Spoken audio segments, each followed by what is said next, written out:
Maharana Pratap classes में आपका स्वागत है साथियों। आज हम देखेंगे मिशन शेखावटी 100 के अनुसार बहुपद हमारा जो है गणित का दूसरा चैप्टर है, क्लास 10th का।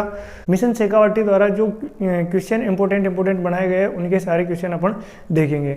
बहुपद क्या होते हैं साथियों? तो बहुपद एक बीजीय व्यंजक होता है जिसमें चर राशि की घात एक पूर्ण संख्या होती है। चर और अचर क्या होते हैं? देखिए, चर राशियाँ एक्स वाई जेड या ABCD के जो भी अक्षर होते हैं उनको हम चर राशियाँ बोलेंगे, और जो गणित की संख्या होती है 1 2 3 4 5 जैसी गिनती, उसको हम अचर राशियाँ बोलेंगे। और चर राशि की अधिकतम घात ही उच्चतम घात ही, जो चर राशि होती है एक्स वाई जेड, उनकी अधिकतम घात ही क्या होती है? बहुपद की घात भी होती है। तो ये डेफिनेशन हमने देख ली है, उसके बाद में देखते हैं। जैसे उदाहरण के लिए देख लेते हैं अपन। उदाहरण के लिए कोई सी भी, जैसे 2x² प्लस x प्लस 3, ऐसे कोई भी और भी, जैसे 2 - x², जैसे √3a प्लस 4 3x की घात 3 plus 2x² plus x minus 3। इस प्रकार के बीजीय व्यंजक ही क्या है? बहुपद है। इस प्रकार के बीजीय व्यंजक क्या है? बहुपद है। बहुपद भी कई प्रकार के होते हैं, जैसे रैखिक बहुपद, द्विघात बहुपद, त्रिघात बहुपद। जैसे कि रैखिक समीकरण होते हैं, द्विघात समीकरण होते हैं, त्रिघात समीकरण होते हैं। ऐसे बहुपद भी कई प्रकार के होते हैं। जैसे देखते हैं हम सबसे पहले रैखिक बहुपद। अब रैखिक बहुपद वो होता है जिसमें पूरे रैखिक बहुपद में ऐसा बहुपद जिसमें चर राशि की अधिकतम घात 1 हो। अधिकतम घात 1 होगी, वही क्या कहलाएगा? रैखिक बहुपद। अब रैखिक बहुपद के लिए मान लो x है, हमारी चर राशि x है, तो रैखिक बहुपद के लिए ax प्लस b इस प्रकार से होगा। यहाँ a व b क्या है? वास्तविक संख्या है, पूर्णांक संख्या है। a और b क्या है? वास्तविक संख्या है, जहाँ a बराबर 0 नहीं होगा। अगर a बराबर 0 होगा तो वह रैखिक बहुपद नहीं रहेगा। उसके बाद में आता है द्विघात बहुपद। कौन सा? द्विघात बहुपद। द्विघात बहुपद क्या होता है? तो द्विघात बहुपद होता है ऐसा बीजीय व्यंजक, ऐसा बहुपद जिसमें चर राशि की अधिकतम घात कितनी हो? अधिकतम घात 2 हो, तो वह क्या कहलाएगा? द्विघात बहुपद कहलाएगा। जैसे कि कोई x हमारी चर राशि है, तो इसके लिए ax² plus bx plus c, इस प्रकार से हम उसको शो कर सकते हैं। जहाँ a b व c क्या है? वास्तविक संख्या है। कौन सी संख्या है? वास्तविक संख्याएं हैं, ये वास्तविक संख्याएं, और यहाँ a बराबर 0 नहीं होगा। उसके बाद में हम देखते हैं त्रिघात बहुपद। कौन सा? त्रिघात बहुपद। तब त्रिघात बहुपद क्या होगा?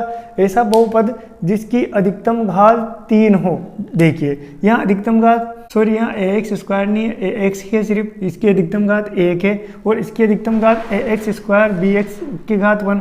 यहाँ अधिकतम घात कितनी है? ax² यानी कि घात 2 है। इसी प्रकार से ax की घात 3 plus bx² plus cx plus d, ये इस प्रकार का जो बहुपद हो वो त्रिघात बहुपद कहलाएगा। ये त्रिघात बहुपद क्यों कहलाएगा? क्योंकि यहाँ जो चर राशियाँ उनकी अधिकतम घात कितनी है? अधिकतम घात 3 है। किसी बहुपद की अधिकतम घात ही उस बहुपद की घात कहलाएगी।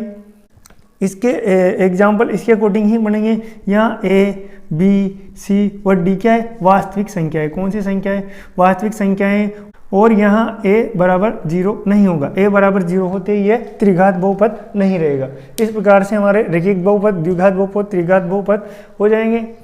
यदि px चर x में कोई बहुपद है और k कोई वास्तविक संख्या है, तो px में x को k से प्रतिस्थापित करने पर प्राप्त वास्तविक संख्या px का x बराबर k पर मान कहलाता है, तथा इसे pk से निरूपित किया जाता है। जैसे कि हमारे बहुत से सवाल होते हैं जिसमें k का मान निकालना पड़ता है। ये देखिए, यह हम एक उदाहरण से समझते हैं। उदाहरण दिया गया है px बराबर x² माइनस 3x प्लस 4 का x बराबर माइनस पर मान ज्ञात कीजिए।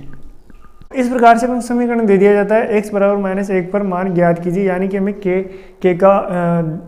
k का मान ये दे दिया गया है, और ये इस मान को हमें यहाँ प्रतिस्थापित करना है। x के मान इसमें रख करके हमें मान ज्ञात करने। देखिए, x बराबर -1, x का मान बहुपद में रखने पर, बहुपद में में रखने पर अब हम बहुपद में यानी कि इसमें x का मान रखेंगे तो x स्क्वायर की जगह -1 रखेंगे, ये -1 स्क्वायर ऐसा कैसा है -3 और इस x की जगह -1 प्रतिस्थापित करेंगे +4। अब यहाँ -1 की घात 2 यानी कि -1 को -1 से गुणा करना है तो कितना आएगा 1, ये माइनस माइनस क्या हो जाएंगे प्लस हो जाएंगे, 3 एकम 3 हो जाएगा और ये -4। यह देखिए यहाँ 1 और 3 कितने हो जाते 4 और ये कितना हो जाएगा -4 +4 और -4 ये 0 हो जाएगा। तो इसका जो है हल क्या निकला हमारा 0, बहुपद के शून्य। एक वास्तविक संख्या के किसी बहुपद का शून्य कहलाती है यदि उस के मान को उस बहुपद में रखने पर उस बहुपद का मान शून्य हो जाए। यदि p के बराबर 0 हो तो वह उसका शून्य कहलाएगा।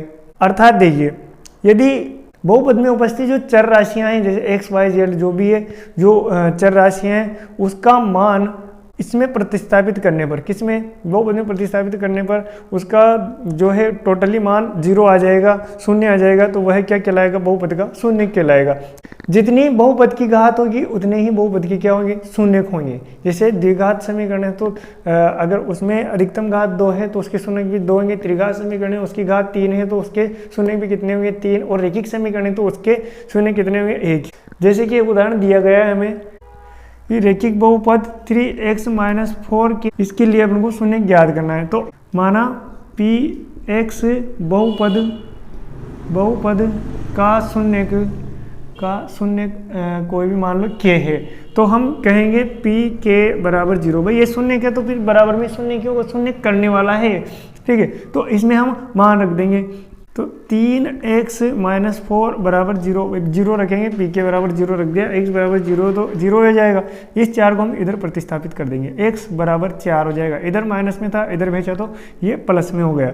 अब हम x बराबर देखिए इसको भी इधर भेजेंगे, इधर गुणा में तो इधर कहाँ जाएगा भाग में जाएगा, ये भाग में चला गया तो इसका शून्य क्या हो जाएगा ये 4/3 हो जाएगा। कितना हो जाएगा 4/3, यानी कि इसको इस मान को इसमें प्रतिस्थापित करने पर हमारा जो है बहुपद शून्य हो जाएगा। क्या हो जाएगा शून्य। इस महत्वपूर्ण तथ्य है कि जैसे कि रैखिक बहुपद के शून्य ज्ञात करने, तो रैखिक बहुपद के शून्य ज्ञात करने के लिए हमें जैसे कि कोई एक रैखिक बहुपद है जैसे कि ax + b तो इसके बराबर हम शून्य रख करके इसके बहुपद ज्ञात कर सकते हैं। अब द्विघात बहुपद के लिए x² + bx + c बराबर c, मान लो ये है हमारा रैखिक, ये है द्विघात बहुपद, तो इसके शून्य ज्ञात करने के लिए हम यहाँ इसके गुणनखंड करेंगे, किसके इस द्विघात समीकरण के गुणनखंड करके, और 2 गुणनखंड आएंगे 2 शून्य आएंगे, दोनों के बराबर में 0 रख करके हम इसके मान इसके शून्य ज्ञात कर सकते हैं। अब देखिए गुणनखंड कैसे करेंगे, हमें x के गुणांक b के इस x के गुणांक b के ऐसे 2 टुकड़े करने हैं, 2 गुणनखंड करने हैं कि इनको जोड़ने या घटाने पर तो क्या आ जाएगा ये आ जाएगा b, और गुणा करने पर क्या प्राप्त हो जाएगा c प्राप्त हो जाएगा। तो हम इसकी जो है गुणनखंड इस प्रकार से कर सकते हैं। अब देखिए त्रिघात समीकरण ax³ + bx² + cx + d, तो इसके शून्य ज्ञात करने के लिए हमें क्या करना पड़ेगा, सबसे पहले तो इसका हमें एक गुणनखंड ज्ञात करना पड़ेगा। गुणनखंड ज्ञात करने के बाद में उस गुणनखंड का हमें इस बहुपद में भाग देना पड़ेगा। भाग देने पर हमें एक द्विघात बहुपद प्राप्त होगा। कौन सा होगा द्विघात बहुपद प्राप्त इस प्रकार का होगा। फिर इसके हम क्या करेंगे वही गुणनखंड करेंगे, गुणनखंड करने के बाद में हमें शून्य प्राप्त होंगे। इस प्रकार से यानी कि हम शून्य ज्ञात कर सकते हैं। जब हमें शून्यकों का गुणनफल दिया हुआ या शून्यकों का योगफल दिया हुआ और हमें कहा जाए कि द्विघात बहुपद आपको याद करना है, तो उसके लिए हमें एक छोटा सा सूत्र दिया गया है जिसमें x² - शून्यकों का योग गुणा x + शून्यकों का गुणनफल, जैसे कि x² - अल्फा + बीटा x + शून्यकों का गुणनफल यानी कि अल्फा बीटा। इस प्रकार से हम जो है द्विघात बहुपद को ज्ञात कर सकते हैं। अगला है बहुपद के शून्यकों और गुणांकों में संबंध। बहुपद के शून्यकों और गुणांकों में क्या संबंध होता है, जैसे कि हम रैखिक बहुपद के लिए देखते हैं। रैखिक बहुपद, मान लो कोई रैखिक बहुपद px = ax + बी है। इस प्रकार से क्या संबंध होता है, तो इसके शून्य को निकालते हैं। शून्य तो रैखिक बहुपद का शून्य क्या होगा, देखिए माइनस बी बट्टे ए। माइनस बी क्या है, ये है अचर पद है। क्या है ये, अचर, माइनस अचर पद है। अचर पद यानी ये ए बी सी डी या जो भी हमारा होगा, जैसे कि 1 2 3 4 5 कुछ भी, ये अचर पद होगा। बट्टे ये ए क्या है, ये एक्स का गुणांक है। किसका गुणांक है, एक्स का गुणांक। तो इस प्रकार शून्य का गुणांक में ये संबंध हो जाएगा। मान लो द्विघात बहुपद है, द्विघात बहुपद, इसके लिए क्या होगा, द्विघात बहुपद पी एक्स के लिए A X square plus B X plus C, इस प्रकार का हमारा जो है द्विघात बहुपद होता है। तो इसके लिए शून्यकों का योग, शून्यकों का योग, तो शून्यकों का योग अल्फा प्लस बीटा, ये इस प्रकार से। तो शून्यकों का योग क्या होगा, माइनस बी बटे ए, यही होगा। यहाँ माइनस बी क्या है, ये माइनस एक्स का गुणांक है। क्या है, एक्स का गुणांक। और ये ए क्या है, ये एक्स स्क्वायर का गुणांक है। किसका गुणांक है, एक्स स्क्वायर का गुणांक। इसी प्रकार से हम देखिए शून्यकों का गुणनफल, इसी के शून्यकों का गुणनफल, द्विघात बहुपद के शून्यकों का गुणनफल जब हम देखते हैं तो अल्फा बीटा ए, इस प्रकार से। तो ये हो जाएगा सी बटा ए। सी बटा ए, सी क्या है, ये अचर पद है। क्या है, अचर पद। और हमारा ए हो जाएगा एक्स स्क्वायर का गुणांक, एक्स स्क्वायर का गुणांक। इसी प्रकार हमारे कोई त्रिघात हो, त्रिघात बहुपद जिसमें क्या होते हैं, अल्फा बीटा गामा, ये इस प्रकार से जो है हमारे क्या हो जाएंगे, शून्य हो जाएंगे। देखिए तो ये हो जाएगा समीकरण हमारा एक्स के लिए, एक्स चर राशि के लिए ए एक्स की घात 3 प्लस बी एक्स की घात 2 प्लस सी एक्स प्लस डी, इस प्रकार से। तो यहाँ हमारे एक्स शून्य, यहाँ शून्यकों का योग क्या होगा, यानी कि अल्फा बीटा और गामा, इनका जो है योगफल क्या होगा, इनका योगफल होगा माइनस बी बटा ए। माइनस बी बटा यानी एक्स स्क्वायर का गुणांक बटे एक्स क्यूब का गुणांक। ये ए क्या है, ये ए है। इसी प्रकार से इनका मान लो गुणनफल ज्ञात करें, शून्यकों किसके, त्रिघात बहुपद के शून्यकों की बात करें हम, शून्यकों का गुणनफल, तो अल्फा बीटा और ये गामा हो जाएंगे। तो ये हो जाएंगे सी बटा ए। यहाँ सी क्या है, सी ये है अचर पद। क्या है, सी अचर पद, यानी कि ये डी अचर पद बटे ये ए क्या है, ये एक्स की घात 3 का गुणांक है। किसका है, एक्स की घात 3 का गुणांक है। इसी प्रकार से हम देखें इनका, इस प्रकार से alpha beta plus beta gamma plus gamma alpha, तो ये इस प्रकार से निकलेगा सी बटा, इसी प्रकार से निकलेगा। देखिए यह सी क्या है, ये है अचर पद, ये है एक्स का गुणांक, एक्स का गुणांक बटे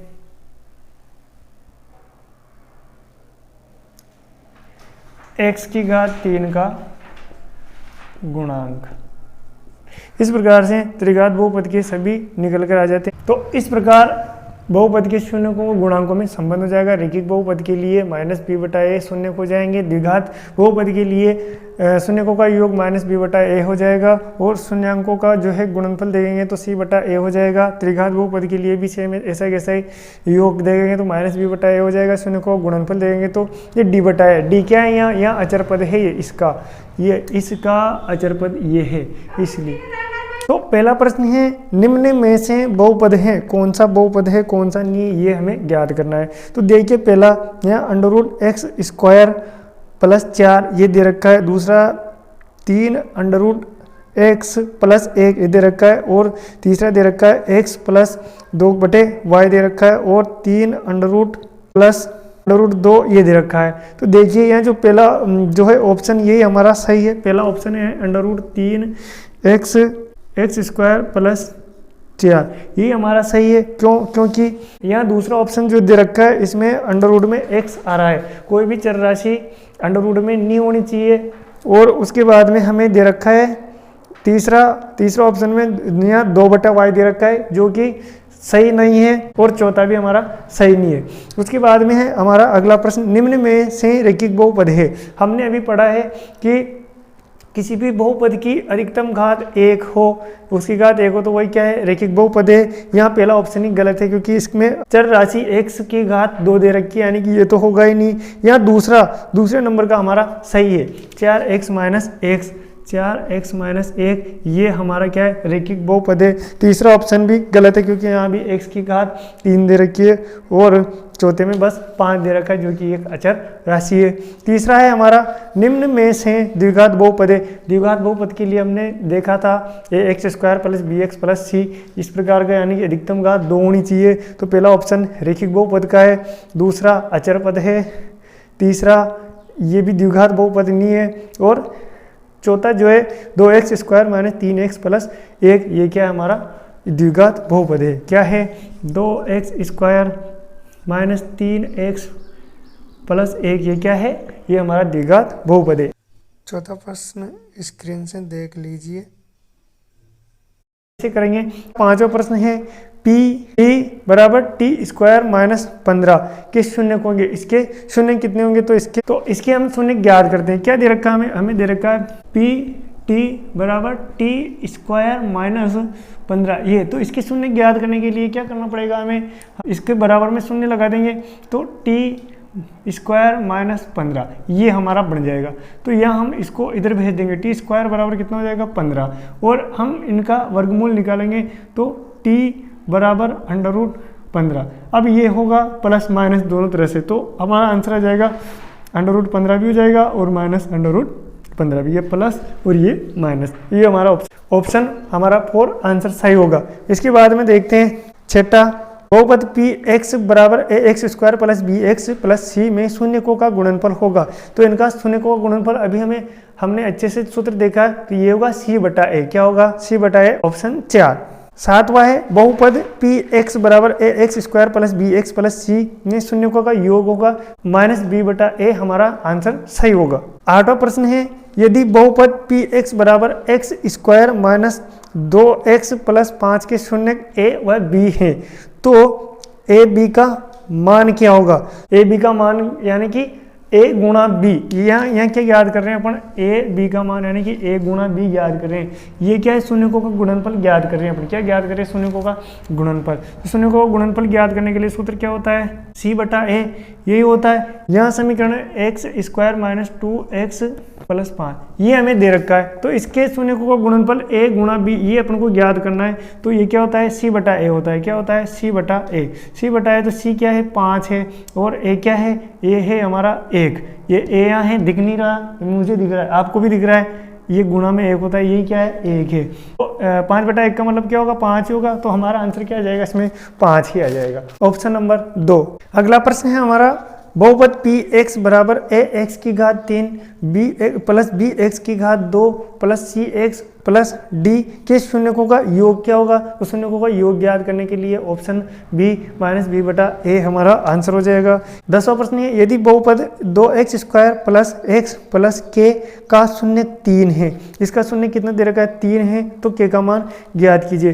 तो इसको ज्ञात करने के लिए क्या करेंगे हम, यहाँ शून्य हमें दिया गया है, x = 3 दे दिया गया, यूँ मान लीजिए हमें k का मान ज्ञात करना है, 2x² + x + k, तो हमें यहाँ k का मान ज्ञात है। तो यहाँ x बराबर शून्य दे दिए गए हमें 3, तो हम यहाँ इस समीकरण में 3 रख देंगे, 2 × 3 की पावर 2 + 3 + ये k का मान हमें ज्ञात करना है। तो ये हो जाएगा 2 × 3 = 9 + 3 + k, देखिए 2 × 9 = 18, ये हो गया 18 + 3 + k, 18 और 3 हो जाएंगे 21 + k। यहाँ इसको इधर पक्षांतर कर देंगे बराबर में, बराबर 0 इस सबके बराबर में क्या है, 0 है, शून्य ज्ञात कर रहे हैं। तो k बराबर कितना हो जाएगा, -21। तो यहाँ k का मान कितना हो जाएगा, 21 हो जाएगा। कितना हो जाएगा, -21। ये हमारा क्या हो जाएगा आंसर। अगला प्रश्न है, यदि किसी बहुपद में के शून्य √2 और -√2 हो तो बहुपद के गुणनखंड क्रम से होंगे। तो देखिए इस प्रकार हमें दे दिया गया है, एक तो दे दिया है √2 और दूसरा दे दिया है, दूसरा शून्य दे दिया -√2। इस प्रकार इसके हमें गुणनखंड बनाने हैं, तो कैसे बनाएंगे, इसको इधर भेज दो तो ये बराबर के इधर आ जाएगा, क्या बन जाएगा x -√2। एक तो ये बन जाएगा, ये बराबर में 0 हो जाएगा इधर, और एक बन जाएगा ये इधर आएगा तो x, ये इधर आएगा तो प्लस का हो जाएगा √2। इस प्रकार से x -√2 और x +√2 हमारे जो है गुणनखंड हो जाएंगे। अगला प्रश्न है हमारा, बहुपद के शून्यकों का योगफल तथा गुणनफल क्रम से 0 और √5 हो तो बहुपद होगा। हमें क्या ज्ञात करना है, हमें बहुपद ज्ञात करना है। हमें शून्यकों का योगफल कितना दिया है, योगफल हमें योगफल दिया गया है 0 और गुणनफल कितना दिया गया है √5। किसका दिया गया, शून्यकों का। तो द्विघात व्यंजक क्या होता है, द्विघात व्यंजक होता है ax² + bx + c, इस प्रकार से होता है। तो हमें दिया गया है शून्यकों का योगफल यानी कि अल्फा प्लस बीटा बराबर कितना दिया गया है 0, और शून्यकों का गुणनफल यानी कि अल्फा गुणा बीटा बराबर क्या दिया गया है √5। हम जो है द्विघात बहुपद ज्ञात करने के लिए हमें एक सूत्र ज्ञात है, x² - alpha plus beta x plus alpha beta. तो इस सूत्र में हम इन शून्यकों के मान रखने से इस फॉर्मूले में हम मान रख देंगे तो हमारा जो है द्विघात बहुपद आ जाएगा x² - अल्फा प्लस बीटा कितना है, अल्फा प्लस बीटा हमारा 0 है, x प्लस अल्फा बीटा कितना है √5 है। यहाँ 0 से x गुणा होगा तो ये पद तो क्या हो जाएगा हमारा 0 हो जाएगा, यानी कि x² प्लस √5 हमारा क्या हो जाएगा, बहुपद हो जाएगा। अगला प्रश्न है, एक द्विघात बहुपद के शून्यकों की अधिकतम संख्या क्या होगी। एक द्विघात बहुपद है तो उसके अधिकतम शून्य कितने होंगे, 2 होंगे। क्यों, क्योंकि वह उसकी अधिकतम घात कितनी है, 2। हमने पहले पढ़ा है कि किसी भी बहुपद की जितनी घात होगी उतनी ही उसके क्या होंगे, शून्य।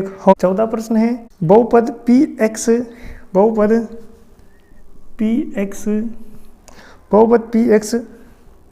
x² -2x - 8 ये दिया गया है। इसके हमें क्या ज्ञात करने, इसके हमें शून्य ज्ञात करने। इसके शून्य ये है क्या है, एक ये द्विघात बहुपद है, यह द्विघात बहुपद है। तो हमें क्या करना पड़ेगा, गुणनखंड विधि से टुकड़े करके हमें इसके शून्य ज्ञात करने पड़ेंगे। तो हमें 2 के ऐसे टुकड़े करने हैं, इस 2 के ऐसे टुकड़े करने हैं कि जोड़ने या घटाने पर तो 2 ही आ जाए और गुणा करने पर 8 आ जाए। तो हम ऐसे टुकड़े करेंगे x² माइनस, अब हम इस 2 के ऐसे टुकड़े कर लेते हैं, 4 और 2 को गुणा करने पर 8 आता है, 4 दूनी 8 आता है। अब हमें ये डिसाइड करना है कि इन दोनों में से चिन्ह किस प्रकार के रखें, कि प्लस माइनस के चिन्ह। जैसे कि हम प्लस का 4 रख लें, माइनस का 2 रख लें, तो 4 में से 2 जाएगा तो कितने बचेंगे, 2 बचेंगे। लेकिन हमें कौन सा चाहिए, माइनस के, तो इसको माइनस का रखना है, इसको प्लस का रखना है। 4 इस माइनस के 4 में से 2 जाएगा तो माइनस के 2 बचेंगे, यानी कि ये प्रॉब्लम सोल्व। और 4 को 2 से गुणा करेंगे, -4 को +2 से गुणा करेंगे तो -8 आ जाएंगे, ये प्रॉब्लम भी सोल्व। यानी कि हम रख सकते हैं -4x और -2x -8 इस प्रकार से। अब हम इसके जो है अलग अलग 2 टुकड़े x² -4x और इधर कर देंगे हम 2x -8 इस प्रकार।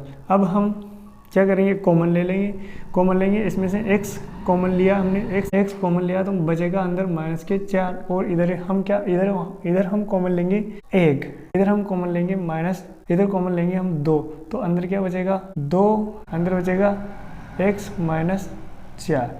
इस प्रकार जो है हमने 2 टुकड़े कर लिए। अब इन दोनों में से भी एक कॉमन ले लेते हैं, x -4, एक तो ये ले लिया और इन दोनों को भी ले लेते हैं, तो ये हो जाएगा x +2। अब हम इनके बराबर में, दोनों के बराबर में क्या कर लेंगे, शून्य कर लेंगे, x -4 = 0 और इधर भी कर लेंगे x 2 बराबर 0। यहाँ x बराबर कितना आ जाएगा, x बराबर 4, यानी कि 1 शून्य तो ये हो जाएगा हमारा, और ये किधर हो जाएगा, x बराबर -2, 1 शून्य ये हो जाएगा, यानी कि 4 और -2 हमारे क्या हो जाएंगे, इसके शून्य हो जाएंगे। अगला प्रश्न है हमारा, एक द्विघात बहुपद ज्ञात कीजिए जिसके शून्यकों का योगफल तथा गुणनफल क्रमशः -3 और 2 दिया गया है। -3 और 2 हमें क्या दिया गया है, इसके शून्यकों का योगफल तथा गुणनफल। तो शून्यकों का योगफल कितना दिया हमें, शून्यकों का योगफल कितना दिया गया हमें, 3 -3 और गुणनफल कितना दिया गया है हमें, 2 दिया गया है।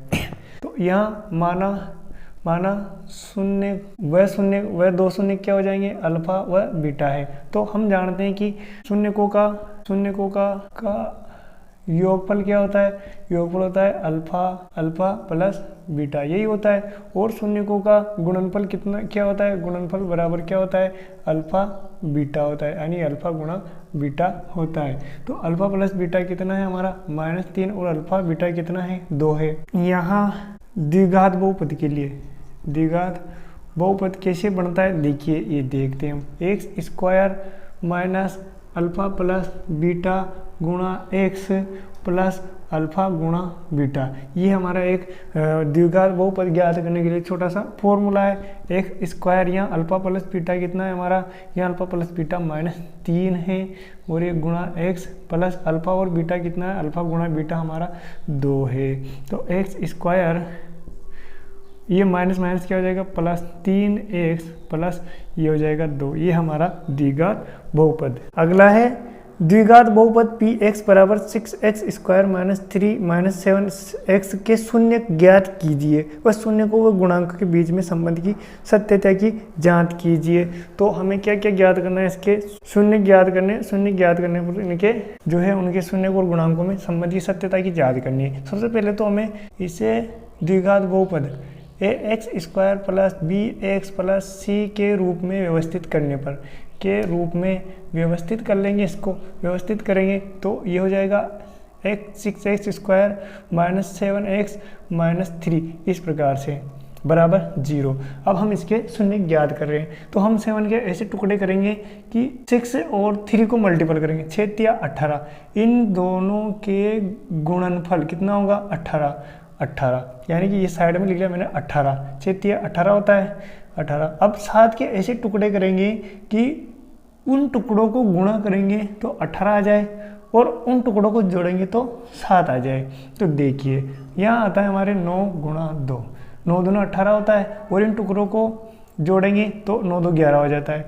तो हमें ऐसे चेन लगा लें इनके कि इनको जोड़ेंगे तो कितना आ जाए, -7 आ जाए। तो -9 में से 2 जाएंगे, ये प्लस के 2, तो कितने बचेंगे, -7 बच जाएंगे, यानी कि हमारे टुकड़े इस प्रकार से सेट हो जाएंगे। 9 दूना 18 होता है, ठीक है, तो -18 लाने थे अपन को, तो ये 2 टुकड़े बन जाएंगे हमारे।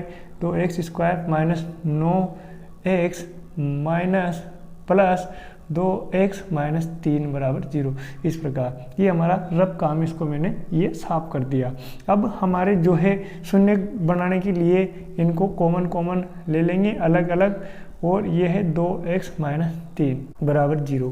यहाँ कॉमन ले लेंगे हम 3x, कितना लेंगे, 3x कॉमन लिया तो यहाँ कोष्टक में बचा हमारा 2x माइनस, यहाँ बचा हमारा 3, और इधर से हम कॉमन लेंगे +1 कॉमन ले लिया, तो यहाँ तो बस वही रहेंगे बराबर 0। अब इन दोनों में से एक कॉमन ले लेंगे, दोनों में से एक कॉमन लिया, 2x माइनस 3 1, तो ये बन गया, और दूसरा बन जाएगा 3x प्लस 1, 3x प्लस 1 ये बन गया। अब इन दोनों के बराबर में 0 कर लेते हैं, 0, तो 2x माइनस 3 बराबर 0 हो जाएगा, और इधर 3x प्लस 1 बराबर 0 हो जाएगा।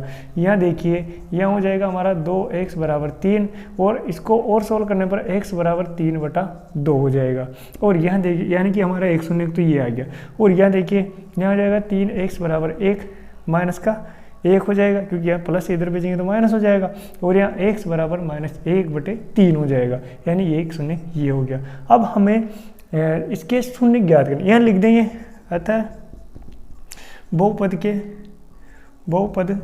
के शून्य कौन कौन से, दोनों शून्य, 2 शून्य 3/2 व -1/3 होंगे, ये लिख दिया हमने। अब हम इसके द्विघात बहुपद द्विघात बहुपद के व्यापक रूप से तुलना करेंगे, व्यापक रूप से तुलना करेंगे किसकी, ये जो हमारा समीकरण है ना, ये बहुपद है इसकी, तो यह है ax² plus bx plus C, इस प्रकार से। तो हमारा a बराबर क्या है, a बराबर है हमारा 6, यहाँ b बराबर हमने ये सेट कर लिया, तो b बराबर क्या है -7, और c बराबर कितना है -3 है।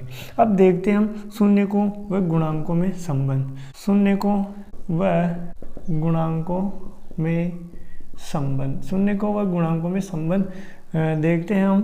तो शून्यकों का योगफल क्या होता है, शून्यकों का योगफल होता है अल्फा प्लस बीटा, यानी का अल्फा कितना आया हमारा, अल्फा बीटा कितना है हमारा 3/2 और 1/3 -1, तो 3/2 प्लस -1/3। देखिए अल्फा प्लस बीटा होता है, तो योगफल का हमारे पास एक फॉर्मूला भी है, वो क्या होता है -b/a, तो -b कितना है, ये -b ये है 7/a कितना है हमारे पास 6 है। तो इसको थोड़ा सोल्व करने पर इनका एलसीएम आता है 6 और 2 का भाग 6 में जाएगा, 2 3 6, 3 को 3 से गुणा करें 3 3 9 -3 दूनी 6, ये इस प्रकार से, ये माइनस क्या हो जाएंगे, माइनस प्लस हो जाएंगे, +7/6। इसको और सोल्व करेंगे तो 7 9 में से 2 जाएंगे, कितने बचेंगे 7/6 बराबर 7/6, यानी कि हमारा 7 बराबर 7 आंसर हो गया। हम गुणनफल देखते हैं, क्या देखते हैं गुणनफल देखते हैं, तो हो जाता है अल्फा बीटा हो जाता है बराबर अल्फा बीटा यानी कि 3/2 गुणा -1/3 बराबर c/a। गुणनफल क्या होता है हमारा c/a होता है, c की जगह हम क्या रख देंगे -3/a कितना है हमारा, ये है हमारा 6। तो देखिए इनको गुणनफल 3 एकम 3 माइनस का और 3 दूना 6 बराबर इधर भी कितना है -3/6। तो ये भी दोनों क्या हो जाएंगे बराबर, सत्यता की जांच होगी दोनों बराबर हैं, और इसको हम वैसे -1/2 लिख सकते हैं। तो इस प्रकार हमारा ये प्रश्न भी कंप्लीट होता है। अगला प्रश्न है, यदि द्विघात व्यंजक के x² plus 5x plus 3k के शून्यकों का योग उनके गुणनफल के बराबर हो तो k का मान ज्ञात कीजिए। हमें क्या ज्ञात करना है, k का मान ज्ञात। हमें ये द्विघात बहुपद एक व्यंजक दे दिया गया कि x² plus 5x plus 3k। व्यंजक की तुलना करते हैं, व्यंजक की तुलना द्विघात बहुपद के व्यंजक से करते हैं, व्यंजक की तुलना द्विघात बहुपद के व्यंजक से करते हैं। तो ax² plus bx plus c, ये इस प्रकार से हमारा द्विघात बहुपद का जो वही व्यंजक होता है। तो यहाँ a बराबर क्या है हमारा, a बराबर k है, b बराबर क्या है हमारा, b बराबर 5 है, और c बराबर हमारा 3k है, कितना है 3k है। शून्यकों का योग क्या होता है, शून्यकों का योग होता है -b/a, यानी कि -b/a बराबर कितना है हमारा -b/a, -b कितना है -5/a क्या है k। और शून्यकों का गुणनफल हो जाएगा c/a होता है, यानी कि c कितना है, c हमारा 3k/a कितना है, a हमारा k है। तो इस k से k कैंसिल हो जाएगा, यानी कि 3 बचा। अब प्रश्नानुसार देखते हैं, प्रश्न क्या कहता है, प्रश्न कहता है कि ये शून्यकों का योग और गुणनफल बराबर है। प्रश्नानुसार शून्यकों का योग और गुणनफल, इनका योग बराबर गुणनफल है। मैंने यहाँ शॉर्ट में लिख दिया, आप शून्य को उन लोगों को लिखते रहना आप आगे। शून्यकों का योग कितना है -5/k बराबर गुणनफल कितना है 3 है, 3/1 मान लीजिए, 3/1 है। तो यहाँ k बराबर कितना हो जाएगा -5/3 बराबर k, यानी कि k बराबर -5/3 होगा। इस प्रकार ये प्रश्न भी कंप्लीट होता है। अगला प्रश्न है, एक द्विघात बहुपद ज्ञात कीजिए जिसके शून्यकों का योग तथा गुणनफल क्रम से दी गई संख्याएं -1/4 व -1/4 हैं। मान लेंगे माना वह बहुपद क्या है, ax² plus bx plus c है। इसके शून्य माना अल्फा व बीटा है। तो शून्यकों का योग क्या होता है? शून्यकों का योग बराबर अल्फा प्लस बीटा बराबर क्या होता है? माइनस बी बटा ए बराबर क्या होता है? माइनस बी बटा ए, यानी कि योग कितना है? माइनस 1/4 है। माइनस एक बटा 4 है। तथा गुणनफल, शून्यकों का गुणनफल क्या होगा? गुणनफल अल्फा बीटा होता है, यानी कि c बटा ए बराबर 1/4 दे रखा है हमें शून्य। तो यहाँ a बराबर कितना आया हमारा? a बराबर 4 है। b बराबर कितना आया? तो b बराबर हमारा 1 है। b बराबर कितना है? माइनस का 1 है। और c बराबर कितना है? c बराबर हमारा 1 है। अतः हमारा द्विघात बहुपद बराबर ये द्विघात बहुपद इस प्रकार से हमारा, तो a कितना है? 4x²। a बराबर यहाँ रख दिया 4x² माइनस bx यानी कि x प्लस 1, ये हमारा द्विघात बहुपद होगा। इस प्रकार हमारे प्रश्न कंप्लीट होता है। अगला प्रश्न है, किसी बहुपद px के लिए y बराबर px का ग्राफ दिखाया गया है। ये दिया गया है। प्रत्येक स्थिति में px के शून्यकों की संख्या ज्ञात कीजिए। प्रत्येक स्थिति में px के शून्य, यानी हमें x अक्ष के ही शून्य ज्ञात करने। तो देखिए यहाँ x अक्ष को ये जो है हमारा ग्राफ कितनी बार प्रतिच्छेद करता है? 1 बार करता है। अतः एक शून्यक होगा। कितना होगा? एक शून्यक होगा क्योंकि ग्राफ x अक्ष को एक बिंदु पर प्रतिच्छेद करता है। इसी प्रकार दूसरे ग्राफ में दे रखा है हमें x अक्ष पर कितने 1 2 3 जगह प्रतिच्छेद करता है। अतः 3 शून्यक होंगे क्योंकि ग्राफ x अक्ष को 3 बिंदुओं पर प्रतिच्छेद करता है। और देखिए इसमें एक भी जगह x अक्ष पर कहाँ भी टच नहीं कर रहा था। अतः कोई शून्यक नहीं होगा क्योंकि ग्राफ x अक्ष को किसी बिंदु पर प्रतिच्छेद नहीं करता है, किसी भी बिंदु पर प्रतिच्छेद नहीं करता है। तो इस प्रकार हमारा चैप्टर 2 बहुपद भी हमारा कंप्लीट होता है। तो शेखावटी मिशन 100 जो है बहुत ही इंपॉर्टेंट क्वेश्चनों से बनाया गया है, बहुत ही अच्छे टीचरों द्वारा बनाया गया है। और इसमें से लगभग 100 में से 100 क्वेश्चन हम अटेंड कर सकते हैं और सारे क्वेश्चन जो है एग्जाम में कर सकते हैं। तो छात्रों, आप अधिक से अधिक लाभ प्राप्त करें, अधिक से अधिक लाभ लें। Solution Maharana Pratap classes channel पर उपलब्ध करवाया जा रहा है। लगभग सारे पेपर सोल्व करवाए जाएंगे। पूरी की पूरी 14 प्रश्नावलियाँ आपको अपलोड करा दी जाएगी। तो अच्छा लगा हो तो चैनल को सब्सक्राइब करें, लाइक करें और शेयर जरूर करें। धन्यवाद।